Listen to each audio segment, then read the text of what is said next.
Good morning. My name is Denise Hurd, and I am the president of Hurd Strategies. Hurd Strategies is a full-service branding, marketing, and public relations firm located here in Indianapolis. My guest today is Mr. John Thompson. John is the chairman of he's the newly appointed chairman of the Indiana Chamber of Commerce Board of Directors, and he is the first African American to serve in that role. He's also the CEO and chairman of four businesses, including Thompson Distribution and First Electric Supply. He grew up in a Baltimore housing project, one of 8 children, and he would earn a chemical engineering degree from Cornell University and also an MBA from Columbia University. So welcome, John. It is so good to talk to you this morning. Well, hey, I enjoy telling the story and enjoy talking to entrepreneurs like you and like our audience. I think entrepreneurship is so big for the state of Indiana. Well, you've paved the way for many of us, so thank you for that. And you have an amazing story. Can you tell us a little bit about your background, please? Sure. I grew up in 2 housing projects in Baltimore City, both on very close to downtown. Started working as a at a very young age as a kid, 8 years old. And back in the 60s, you could easily do that. And in my neighborhood, it was really easy growing up on the waterfront. There was always ways to make money. And illegally make money, and we had a lot of fun doing it. So the entrepreneurial bug I caught early. Most of us do, though. Most of us have that fire in our belly, and we just don't know what it is till we get down the road a little bit further. So your journey from the Baltimore projects to chair of the Indiana Chamber, is that realistic for young black men and black boys today, or has it become impossible? It's very much realistic. And I work hard every day, and along with many others, to make sure that those dreams can be realized. But you know, preparation is key, and so we want to help our young people prepare, and we want to help make our state a good state where they can prepare. In other words, you know, it's a great educational system. Young people can get jobs in the summer and after school, which is what we did, and we were able to make money, and we need to make sure that they can do that. But a great educational system is key, and then encouraging young people to get that education is also key. And then you never stop learning. I'm constantly learning, whether it's formally or informally. You know, I'll take some programs formally, and then I'll read a lot on my own. But entrepreneurship I love, and I love to see so many others start a business and grow a business. And hopefully today we can share some ideas on how you can do that in Indiana and some of the resources that are available. That would be amazing. I want to take you back to the Indiana Chamber, though. I have a question about that, because we have the IndyChamber and then we have the Indiana Chamber. And so can you explain to those who are watching the difference between the two? Absolutely. One of the principal differences is, you know, one's geography of central Indiana. I'll call it the 9-county region. That's the IndyChamber. And the Indiana Chamber is a statewide organization. Gotcha. And so, and I was the chairman of the IndyChamber 9 years ago, still on the board of the IndyChamber, and I've been chairman of the Indiana Chamber for about 5 months now. Indiana Chamber is a business advocacy organization, and we're the #1 lobbying organization at the State House. So we work with businesses, our member organizations across the state, to get input from them to form policy and also feed our 2025 Indiana vision. Gotcha. And then we use our foundation to do research and studies, and our Business Impact Fund to also do communication and studies across the state, and then bring all that together to inform and hopefully encourage the state legislature to support business issues. So I want to go a little further in like the data and the research that the Indiana Chamber provides for the state and for entrepreneurs, because there is some data that was obtained through the U.S. Census quarterly workforce indicators, and in an update that you all did back in 2020 as a part of the Indiana Vision 2025 report card, it revealed that Indiana ranked 47th in America in the share of total employment in companies with 0 to 5 years old in existence, that we rank behind with all of our neighboring states. And so let me ask you something, because you've been at this for a while. How do we improve? How do we get our numbers up? We have to encourage more people to start businesses. And we have to encourage more people to work for startups, and that's across the business spectrum. Many people think it's just high tech, but it's not. It's lifestyle businesses too. If you are a beautician, or you're doing hair, you're doing makeup, you're operating a spa, how can we help you open your own salon? And then on the other end, how can we help you start and grow your tech business? Right. And there's been many things done to help improve that. That data was from about 2017, 2018. I think we've made a lot of improvements. The question is, are we still in the bottom 5? Because other states aren't standing still, and we have to remember that. Right, because they're continuing to evolve, they're Absolutely. continuing to grow and introduce new programs, just as we are trying to do the same. Absolutely. Now, here are some of the things that we've done that businesses should know and understand. Now, this is for a qualified business. If a business is a qualified business and they raise investment capital, that capital will get a venture capital tax credit of 25%. So if someone invests $1 million in that business, or a group of people, they're going to get $250,000 in state tax credits. And those tax credits are now transferable. They weren't transferable before. So if you're an out-of-state investor, you can invest. You have no tax obligation to Indiana. You can sell those tax credits.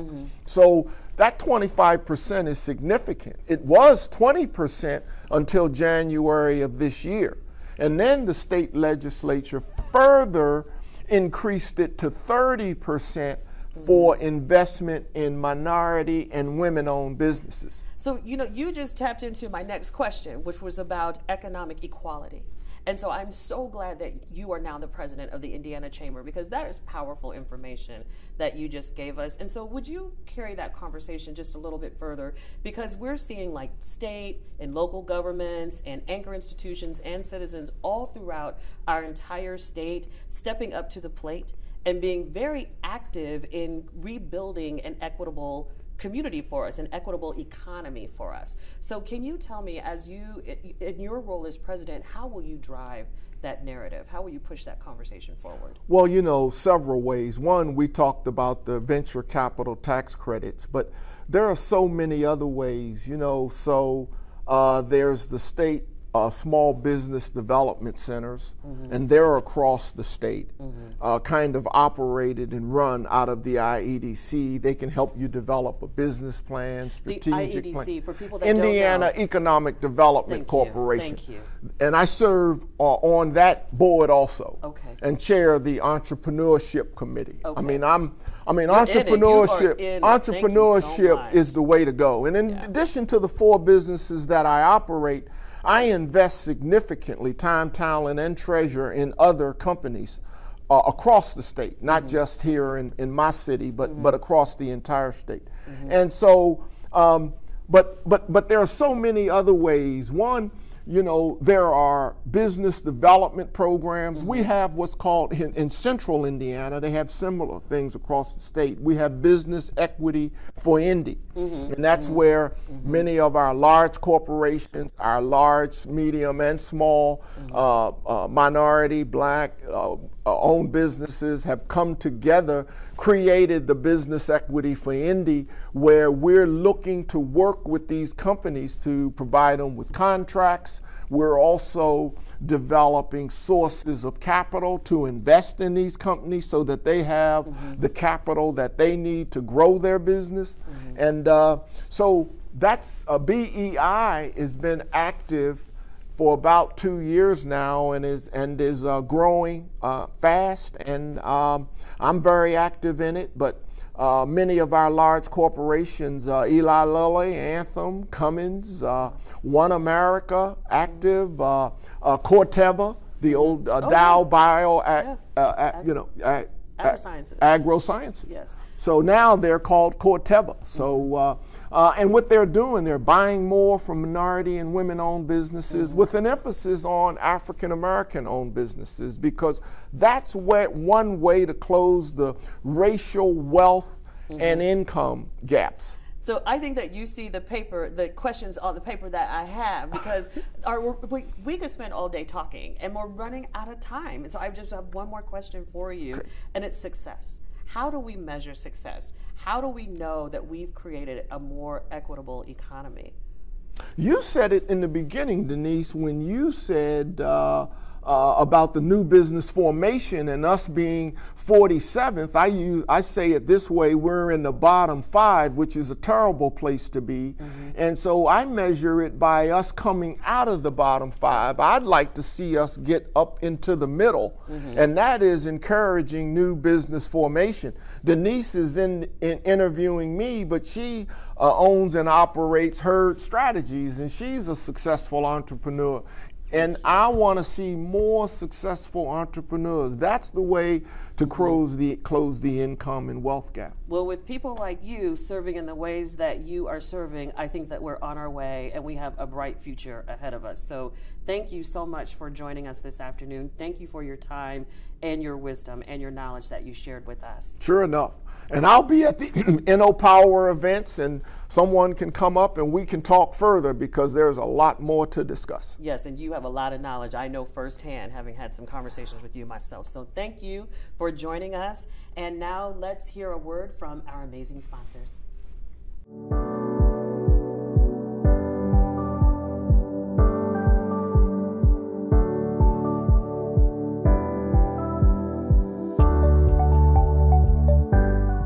I was amazed at this work-based program that offers the opportunity to be in the field while also learning about it. As a 16-year-old, honestly, that is very amazing. You get experience, on-the-hand job learning. I think the biggest benefit is that it allows me to take a bigger step into the healthcare field, which is something I've always been interested in since I was young. I've always wanted to help other people, learn how to take care of others. It's been a big part of my personality, and I think here in the MAP program it allows me to grow towards that pathway. I was interested in the MAP program because it's HVAC, something I actually want to do later in life. It's actually like a great pathway, so it was a great opportunity for me to take it. This program actually opened up a pathway to right towards a maintenance technician for HVAC. So this is a great pathway for me to take. I work at Ascend Indiana, and as a project coordinator, I work a lot with project execution and organization. Helping with the second cohort of MAP has been a cool experience. I've been doing a lot with pitching to employers, helping with the materials there, and recently I've been working in the design process. Corporate work experience at 16 years old, you don't really see that anywhere. And a good starting wage is I get paid $13.50 an hour. So that's pretty good for a teenager. What most jobs will ask you for is, do you have experience doing this, how much experience you have? But somebody fresh out of college wouldn't have that experience. So I feel like in this program solves that problem in a unique way. There's not a lot of high school students who could say, oh, I worked in a corporate setting. But I could say that because I worked with the MAP program. It seems like it's a win-win, honestly. There's no cons to it. I can't think of a con to it. There's literally nothing to lose. You get a paycheck, you get work experience. It's not even up for debate. Do it.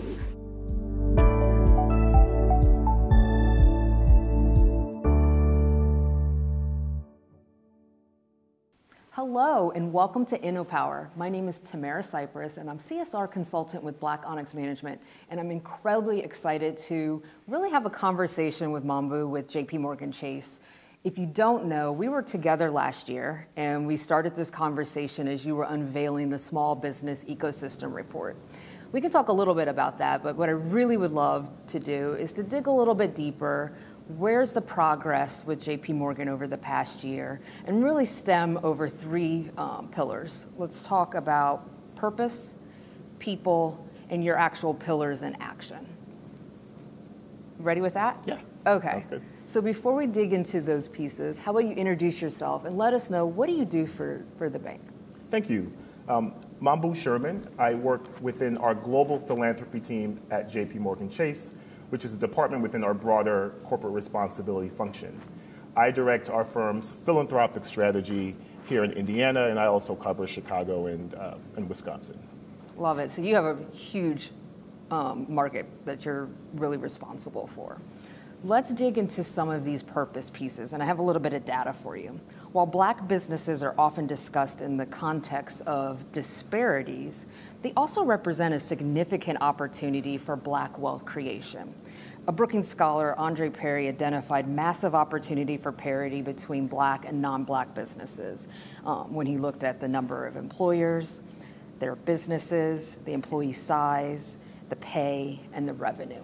When we look at that opportunity, building into Black business is a $52 billion impact and up to 170,000 jobs. That's a lot of money. Let's talk beyond the bottom line. Why is this work so important to JPMorgan Chase? It's a great question. I like how our CEO, Jamie Dimon, frames it. Long-term business success depends on community success. Our firm's success is inextricably tied to the health of communities. When we think about small businesses, they're at the core of our nation's economy. They employ half of our workforce and make up 2/3 of new jobs. In local communities, this means small businesses are a key source of income, a key source of job creation, and a key source of wealth creation. Despite that critical role, we know this, they still lack access to capital, access to resources, and access to the services to help them grow. And those are institutional barriers that we have to begin breaking down so we can have an inclusive economy. I love that. So when you're thinking about this inclusive economy and really this initiative around racial equity, remind us, what are your pillars that you have to start addressing that? So we have 4 key pillars.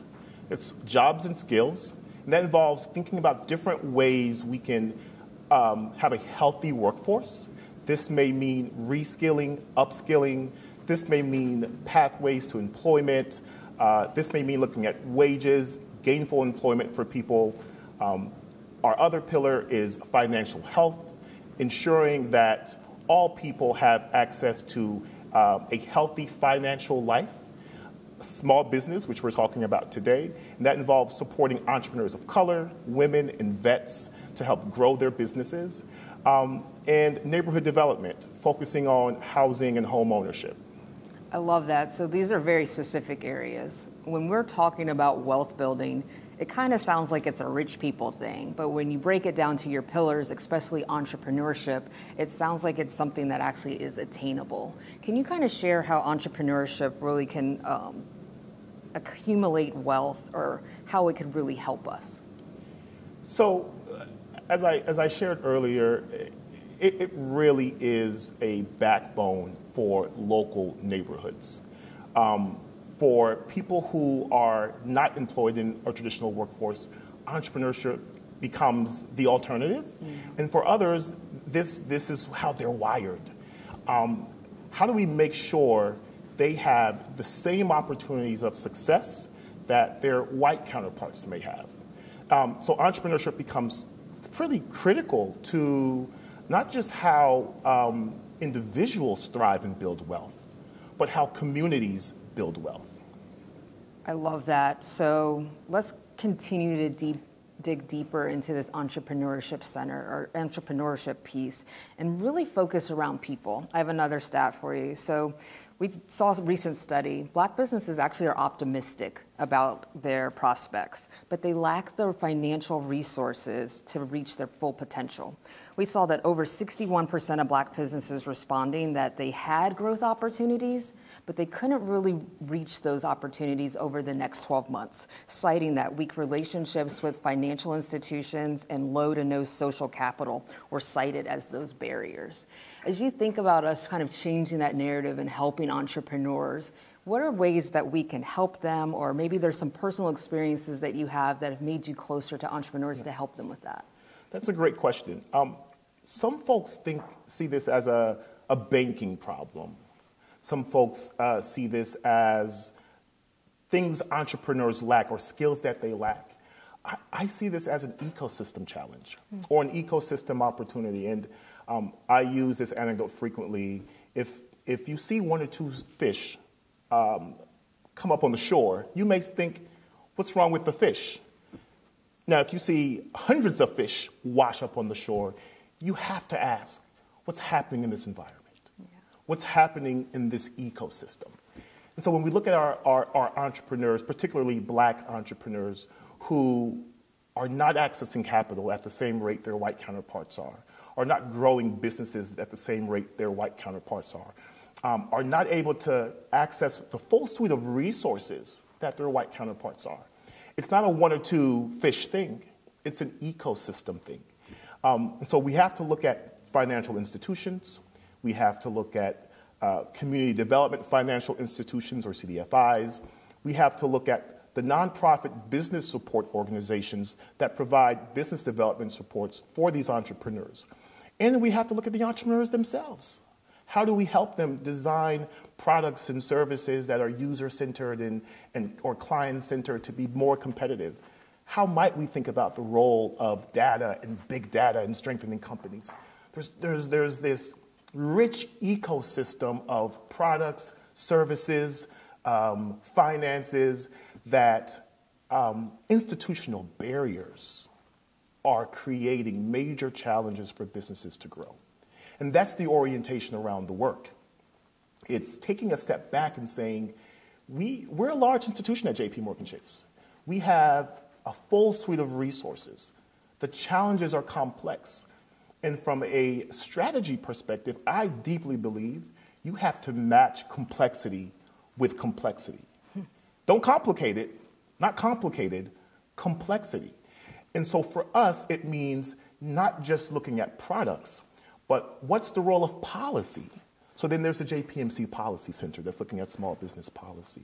What's the role of credit unions and CDFIs, alternative financial institutions? So we have funds like our Entrepreneurs of Color Fund, which is a national initiative that partners with local CDFIs to deploy flexible capital. It really is an ecosystem effort and an ecosystem approach as we think about how we support the small business ecosystem. I love that you're talking about the ecosystem, and when I think of ecosystem, I'm thinking about it's not a magic bullet. There's lots of stakeholders involved. But if we also think in reality, Black people in the communities of color haven't had the best relationship with banks over the years. As you're thinking about how Chase is cultivating those relationships, what are you doing to make sure that you're staying close to the people and helping those communities of color? In 2020, many folks know this, JPMorgan Chase announced our $30 billion racial equity commitment. And like many companies, you know, we had the splashy announcement. But when you dig a little bit deeper, you see how those dollars are being deployed, not just externally, but internally. Over the last 2 years, we've employed over 150 community managers. Community managers are bankers, or people who work within the bank, but are way more proximate to community. They're engaging with nonprofits and local community organizations in a way that we haven't traditionally engaged with local communities. We've deployed, just in Indiana alone, over $10 million to support those 4 pillars I mentioned: workforce development, small business, financial health, and housing. So it really is not just the dollars you put out, but it's how you think about how you run your business, how you staff, how you hire, who you hire. Here in Indy, we have a phenomenal community manager that I'm sure many folks know, Carletta Clark. Yeah. She's out here in these streets. And she's fantastic. And she is absolutely fantastic. Not just engaging in building relationship, providing financial literacy and financial coaching classes. This is a way that we see we can leverage, one of the ways that we see that we can leverage the full suite of resources of the firm to drive racial equity. I love that. And when you're thinking about your people, it really seems like Chase is redefining success not only outside in the community, but also inside your walls as well. So let's dig into kind of your pillars in action. You have some really cool things I know you want to share with us. I'm going to throw out one more study. So a Brookings study on entrepreneurship in Indiana suggests that there's a significant gap of entrepreneur activity, especially in formation. So when you're looking at that, Black business formation in Indiana stands at only about 15% of the Black community. And then when you look at Indiana, we're 26 out of the 55, or we're ranked 26, which is 55 out of 85 metropolitans. That's not the best numbers, but this presents a lot of opportunity for us. How are you really digging into that opportunity with, let's talk about it, this $30 billion? So when I think about how that $30 billion lands in a market like Indy, I first want to talk about Indy and where it's landing, because that matters too. Yeah. Indianapolis specifically is highly coordinated and collaborative and synchronized across public and private sectors.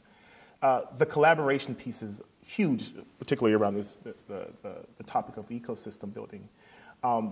We've made direct philanthropic investments into organizations like the Kepler Institute. They are running a local community accelerator and incubator to help startup businesses do exactly that, grow from an idea into a real business and expand. We have supported a longtime partner, the IndyChamber, in their programs.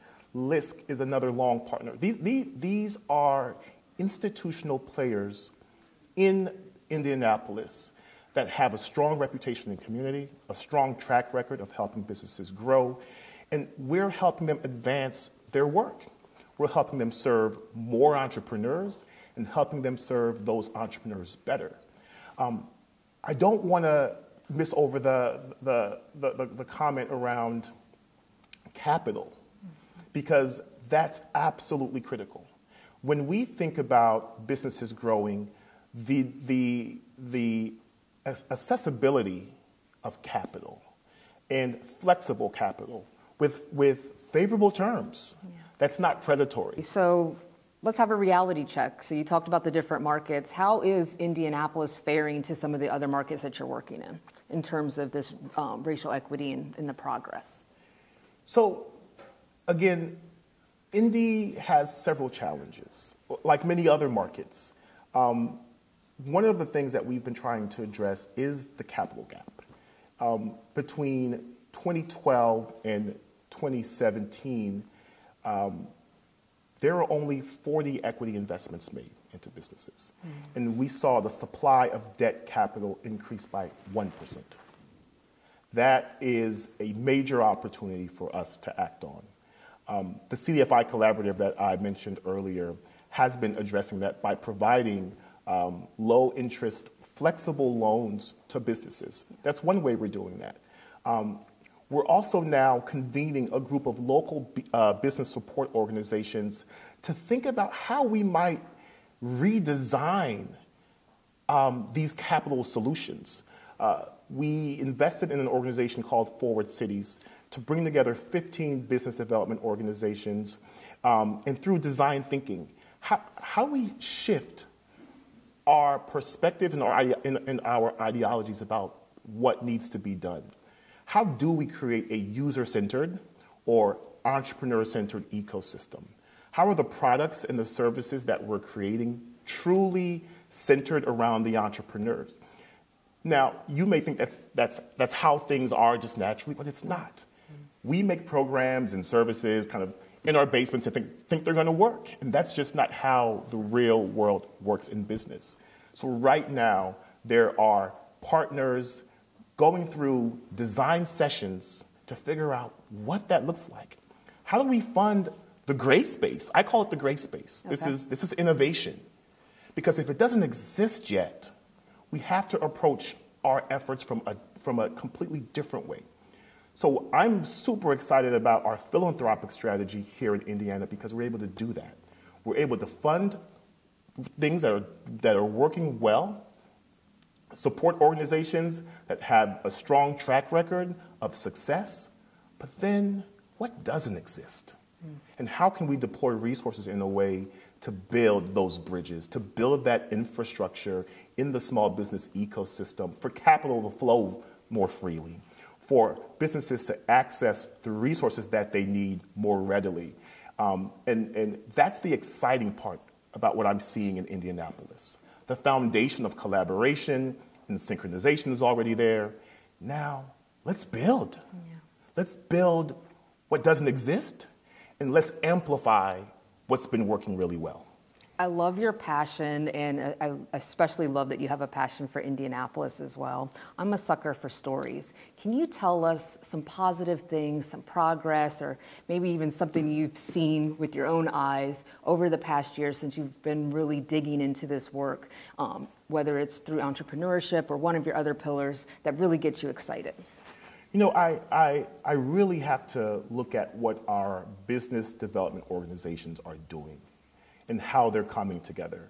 The Next Street report that was released in 2021 was great in the recommendations and the insights, but what folks didn't see was the process along the way. Mm-hmm. Folks coming together, thinking together, collaborating together.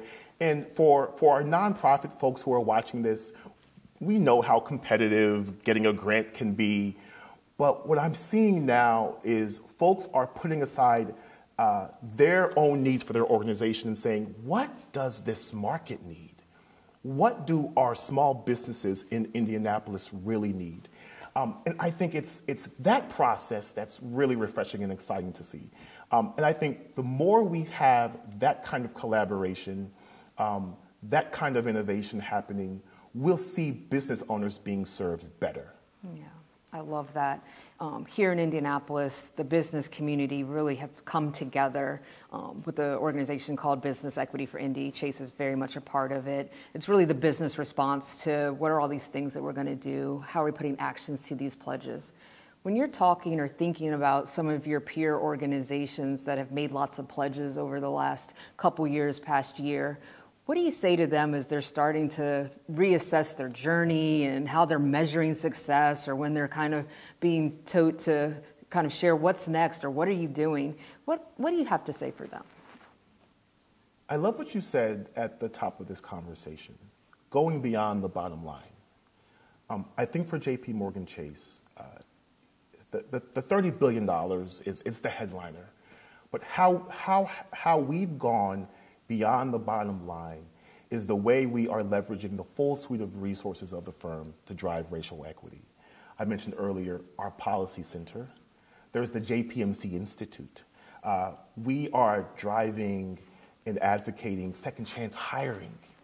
We are talking about small business policy reform. We're supporting efforts actually here in Indianapolis.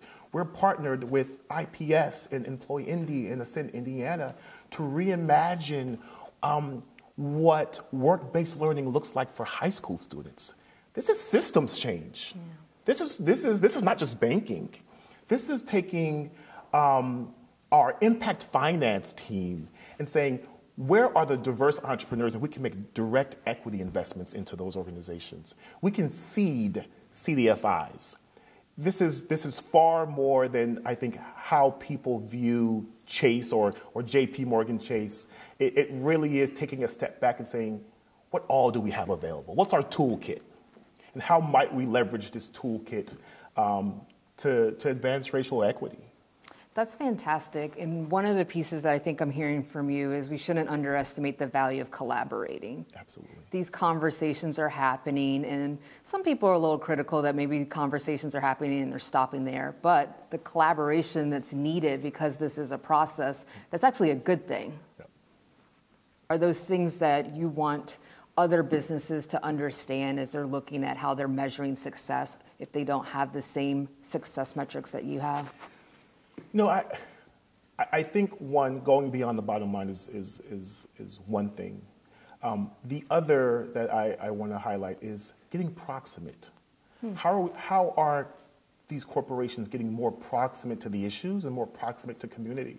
I shouted out Carletta Clark earlier, and her and the other 150 community managers that are deployed all across the country is one way we're saying, let's get proximate. We got to get out of the tower, get in communities, and not just help, but learn and listen. We have our community engagement or public engagement team. I work really closely with them. These are colleagues who are listening to community. They're engaged in community. We host regular listening sessions and feedback sessions. So when we're messing up, we have the information and the intel to fix it and to do better in real time. These are activities and mechanisms that we deploy all across the country. These are ways other corporations can engage more meaningfully. These are ways they can go beyond the bottom line. Yeah, I'm loving that. So when we kind of think about putting this all together, you got businesses here, you have entrepreneurs, you have government, and you just have passionate employees that are part of all of these corporations with us all week. If you had some closing thoughts for them as they're thinking about putting their journeys together, or where do they engage their time and efforts, what do you have to say for them? I'll say this. I've been working in philanthropy for about 5 years.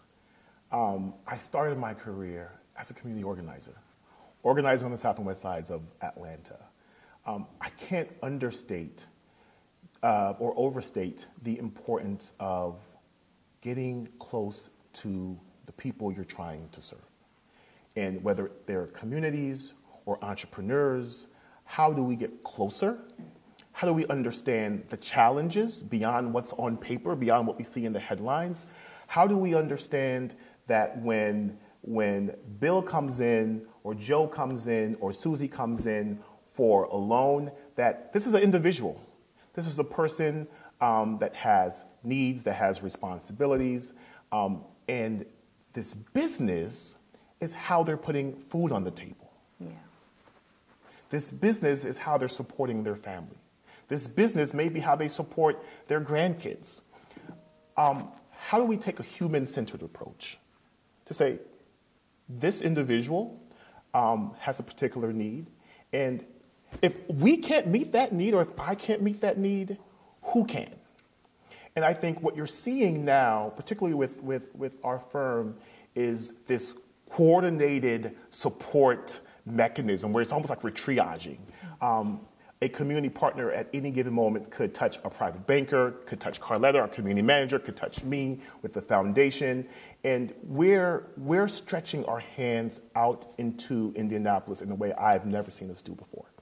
And I'm proud of the work that we're doing. And I would tell other corporations, other foundations, go deeper. Go, as you said, go beyond the bottom line.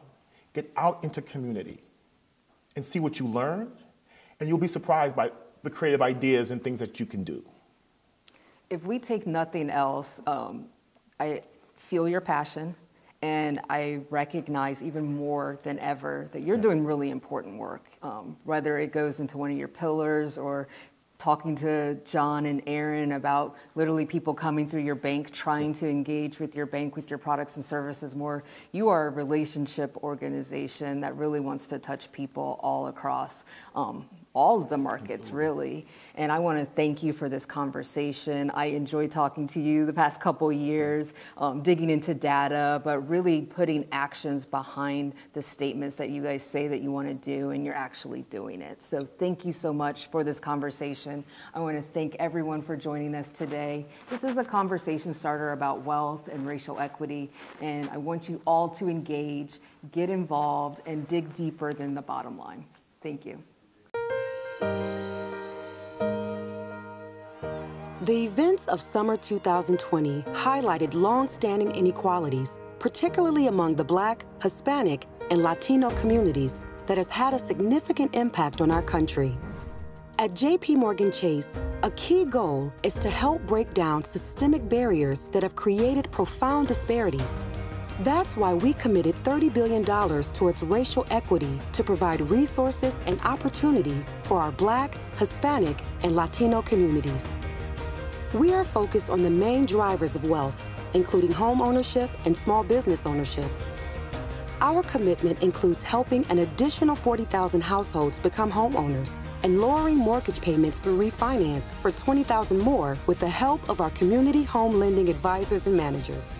For us to be able to create home ownership opportunities for people that haven't had exposure in the past, it speaks to the needs of the community, and it's just something that I felt very happy to be a part of it. We are also financing the creation and preservation of 100,000 affordable rental units. And we've developed a program to incentivize landlords to maintain affordable rents. To support entrepreneurship, we're providing an additional 15,000 loans to small businesses, as well as one-on-one mentorship and support through our senior business consultants. Everyone is looking for the same information. Where do I go and how can I get started? The end goal is the same. How can we help educate and bring awareness to what we're doing as a firm, and most importantly, make a true impact within their homes and/or communities? Action. We're also increasing our spending with diverse suppliers. We're making banking more affordable for people through access to low-cost accounts and adding branches in traditionally underserved neighborhoods, building community centers in neighborhoods that need it the most, and hiring community managers to help our customers along the way. In order for us to be successful in these communities, we will need everyone leading the charge. Home lending, small business, wealth management, we all need to get in front of our customers, get in front of the community, and help them. As we continue supporting diverse local businesses and nonprofits, we've established a new initiative using New Markets Tax Credit investments to spur growth and inclusion. We've invested more than $100 million in minority-owned banks across the country and are building a more equitable and representative workforce by developing a diverse talent pipeline for people at all career levels. We're committed to racial equity and helping drive inclusive growth in communities for a stronger and sustainable economy for all.